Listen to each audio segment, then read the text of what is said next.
Hey guys, I wanted to tell you a little bit today about the differences between a landlord policy and a homeowner's policy. So, with most, of course, most of you probably are familiar with the homeowner's policy, and on a homeowner's policy, you have personal property coverage in there. So that covers all your contents within the home, all the stuff you own. And the way I like to say this is, if you turn the house upside down, anything that would fall out, that's your personal property coverage. So a landlord policy is not going to have that coverage, because a landlord policy is if you own a home and you are renting it out to someone else. If you own a property, a duplex, townhome, whatever that may be, and you're renting it out to someone else, you are going to have a landlord policy, and it's mainly to cover the structure.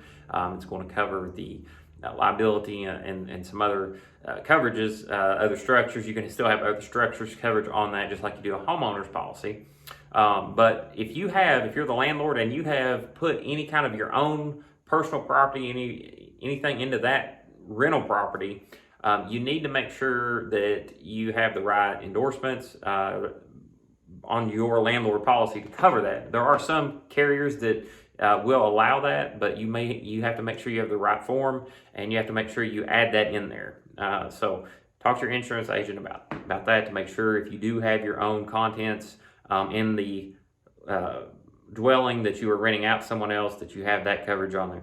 Something else that is not typically on this difference between a homeowner's and landlord policy is, on a homeowner's policy you have loss of use. So if for some reason you have a claim that you can't use your home, that you are given a certain amount, usually it's 30% of what a dwelling A coverage is, and that will go towards providing you a place to stay while your home is being fixed or rebuilt. On a landlord policy, that is going to be loss of income, because you are, if that home were to burn and your or for whatever reason a storm takes it out, and your renter cannot live there because of the damage done, whether it was a total loss or partial loss, then you will have the ability to get some of that income back with that loss of income coverage on the landlord policy.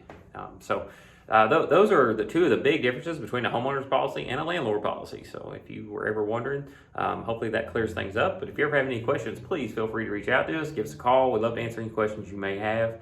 We're here to help. We want to make sure that you have the right coverages on your policies.